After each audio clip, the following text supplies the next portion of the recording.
It's a warm summer evening in the 1970s. The sun setting behind the silhouette of your favorite neighborhood bar.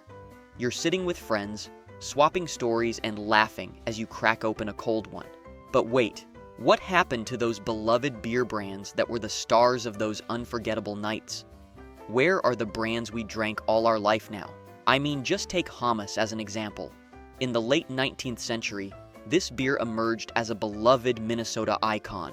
Brewed with pristine water from artisan wells in St. Paul, its popularity soared, aided by its distinctive bear mascot, a fixture in the company's ads from the 1950s through the 1980s. However, Hamm's journey took some twists and turns over the years. Ownership changed hands, eventually landing with Molson Coors. While the brand still pops up occasionally in certain markets, it's a far cry from its heyday, when it ranked as the 5th largest brewer in the nation during the 1950s. Fast forward to 2021, and the company made a significant announcement. Hamm's Special Light, a favorite among beer aficionados, was being discontinued. It marked the end of an era for many who cherished the brew. So, while Hamm's may not dominate the beer scene like it once did, its legacy lives on in the memories of those who enjoyed its refreshing taste and iconic bear mascot. One beer that went through the same thing is Stroh's. This was once a household name and a staple of many beer lovers' fridges, went through quite the journey before fading into obscurity. Back in the day, Stroh's was a big deal, known for its smooth taste and iconic lion emblem. But as the beer landscape evolved, Stroh's faced challenges. In the late 20th century, the company embarked on an ambitious expansion, acquiring various breweries across the country. However, this growth proved to be too much, too fast. Economic pressures and changing consumer preferences took their toll. Sadly, despite its efforts to adapt, Stroh's couldn't withstand the tide. Eventually, in 1999, the company sold its brands to Pabst Brewing Company, marking the end of an era for Stroh's loyalists. As someone who remembers cracking open a cold Stroh's with friends on a hot summer day, it's bittersweet to see how things turned out. But hey, those memories of good times and great beer will always hold a special place in our hearts. But if you're a baby boomer, chances are you or your parents cracked open a cold Falstaff beer back in the day. In 1965, they were churning out over 7 million barrels of the stuff. That's a whole lot of beer, though I can't give you the exact number of cans and bottles. By the mid-70s, though, things took a downturn. Production plummeted by a staggering 70% by 1975. Still, Falstaff had its moment in the sun. While it wasn't crowned the king of beers, it definitely had its share of the spotlight. Did you know Falstaff hailed from St. Louis? Yep, it was named after a character from Shakespeare's works way back in 1903. Fancy, huh? By the swinging 60s, Falstaff was rubbing shoulders with the big boys, ranking as the 3rd largest brewing company in the nation. But, like many businesses, the 70s brought tough times. Industry consolidation hit hard, leading to the original company's purchase in '75 and subsequent plant closures across the country.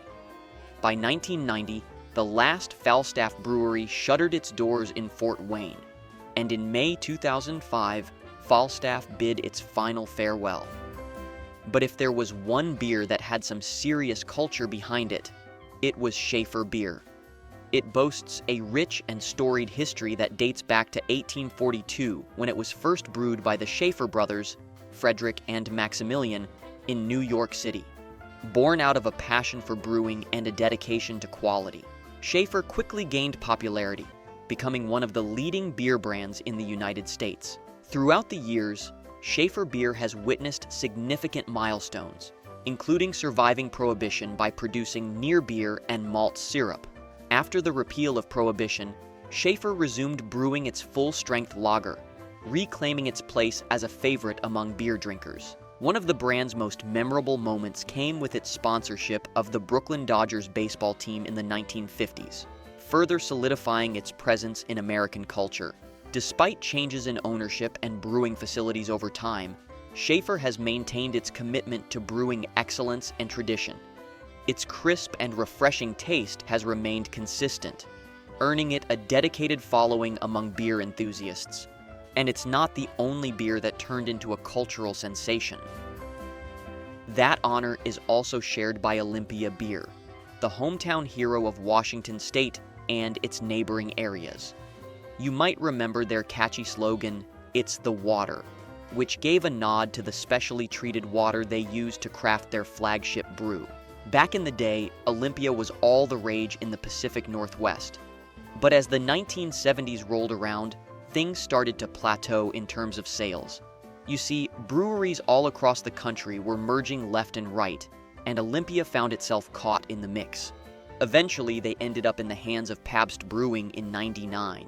Olympia stayed true to its roots, being brewed in Washington until 2003. But then Pabst decided to shift production to California.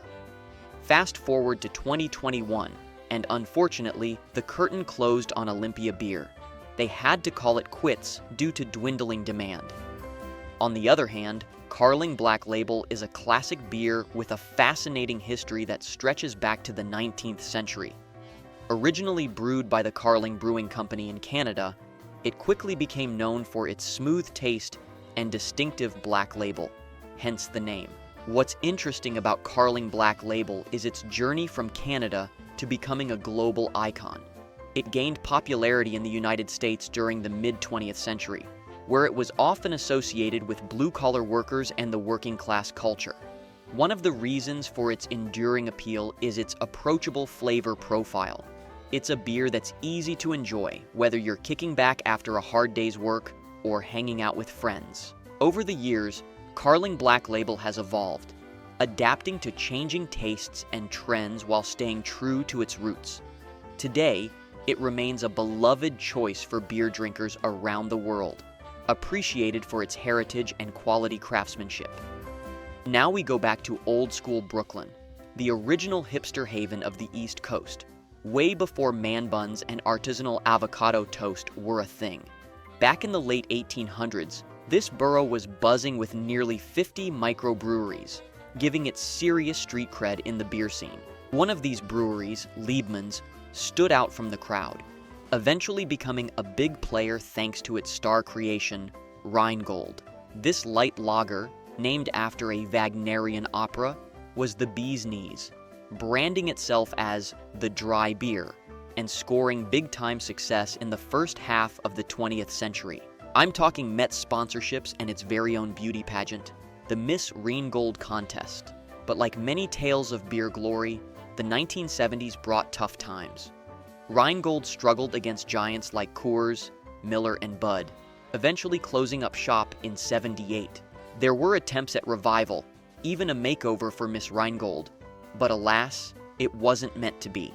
Despite a formula tweak in 2010 by new owners, Rheingold couldn't escape its fate. While you might still find some die-hard fans sipping on it until 2022, the brewery sadly seems to have kicked the keg for good. And who could forget Natty Boh? Officially known as National Bohemian Beer, this iconic lager has deep roots in Baltimore, Maryland.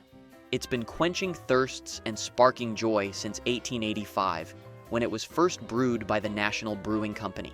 What makes Natty Boh so special?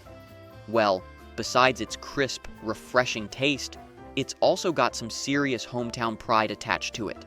You see, Natty Boh isn't just a beer, it's a symbol of Baltimore culture and identity. That quirky mustachioed man on the can? That's Mr. Boh himself, the mascot who's become an icon in the city. Over the years, Natty Boh has woven itself into the fabric of Baltimore life.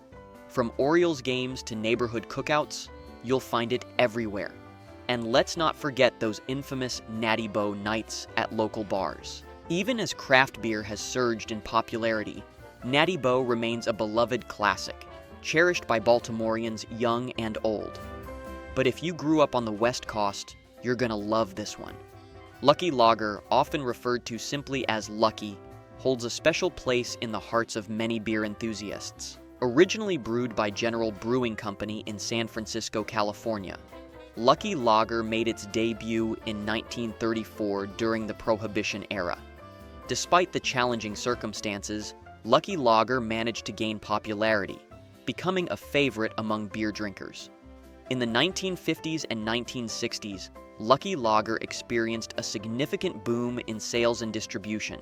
Its distinct red label with the Lucky horseshoe logo became a recognizable symbol in bars and households alike. The brand expanded its reach across the West Coast, earning a loyal following. During its heyday, Lucky Lager was celebrated for its crisp, clean taste and affordability, making it a go-to choice for many beer lovers. Its popularity extended into Canada, where it was brewed under license by Labatt Brewing Company. However, as the beer landscape evolved and consumer preferences shifted towards craft and specialty brews, Lucky Lager faced challenges in maintaining its market share. In the early 2000s, production of Lucky Lager ceased in the United States, marking the end of an era for this beloved beer brand. For Ballantine, it all began back in the 1800s in Albany, New York. Pretty standard start for a brewery, right? Like many others, it faced the challenge of prohibition, but bounced back once the ban was lifted. Now, here's where the story takes an interesting turn. Ballantine Brewery embarked on a bit of a tour. First stop, Newark, New Jersey. Then, after a partnership with Falstaff, it packed its bags for Cranston, Rhode Island, where it mingled with the Narragansett brewers. But the adventure didn't end there. Ballantine eventually found itself in the hands of Pabst, leading to a brewery relocation from Indiana to Milwaukee. But hold on to your hats. Ballantine XXX Lager kept on going strong, even after the Milwaukee brewery closed its doors. However, its IPA took a break in '95, leaving beer enthusiasts longing for its return. Fast forward to today, and IPAs are all the rage. Pabst, with its treasure trove of recipes, decided it was time to revive the classic Ballantine IPA. And boy, did they deliver.